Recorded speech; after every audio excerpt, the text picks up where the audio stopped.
2014 से जब से मोदी सरकार आई है, टोटल हमारे देश में 93 पेपर लीक हुए हैं, 93, और इनमें अधिकतर paper double engine triple engine की बीजेपी की एनडीए की सरकारों में लीक हुए हैं। लगभग 6 करोड़ युवाओं का भविष्य इन 93 पेपरों में बंद था। 6 करोड़ लोगों का भविष्य बर्बाद हो गया इन 93 पेपर जो लीक हुए। इनमें मोस्टली पेपर लीक हुए राजस्थान में, उत्तर प्रदेश में, उत्तराखंड में और गुजरात में। इन 4 राज्यों में सबसे ज्यादा पेपर लीक हुए। इन चारों राज्यों में बीजेपी की सरकारें हैं। तो ये इत्तेफाक नहीं है कि इन चारों राज्यों में बीजेपी की सरकार है, केंद्र में बीजेपी की सरकार है, नीट का पेपर लीक हो गया।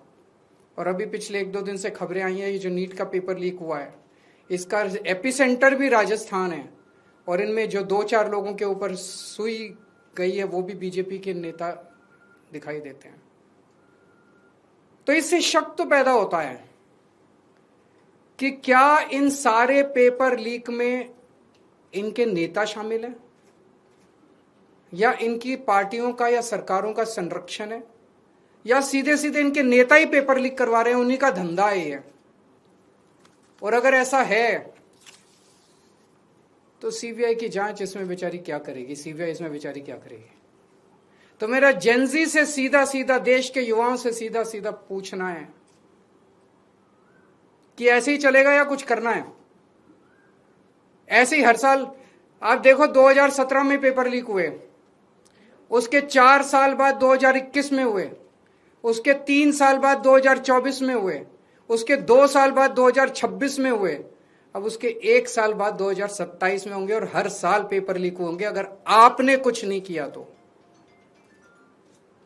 अगर नेपाल का और बांग्लादेश का जेनजी सड़कों पे उतर के अपने देश की सरकारों को बदल सकता है, तो हमारे देश का जेनजी पेपर लीक करने वाले मंत्रियों को जेल नहीं भेज सकता है। मुझे अपने देश के जेनजी पे पूरा भरोसा है। ये देश आपका है।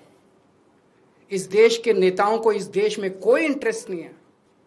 इस देश के नेताओं के बच्चे विदेशों में पढ़ते हैं। हमारे देश के एक बहुत बड़े नेता ने कहा था, जरूरत पड़ी तो झोला उठा के चल दूंगा। मैं और आप तो झोला उठा के नहीं जाएंगे ना। हमारे बीवी बच्चे तो इसी देश में रहते हैं। हम तो इसी देश की पैदाइश हैं, हम तो इसी देश की मिट्टी के हैं, हम तो इसी देश के हैं। हमें तो इसी देश में रहना है, तो बचाना तो इस देश को हमें और आपको ही पड़ेगा।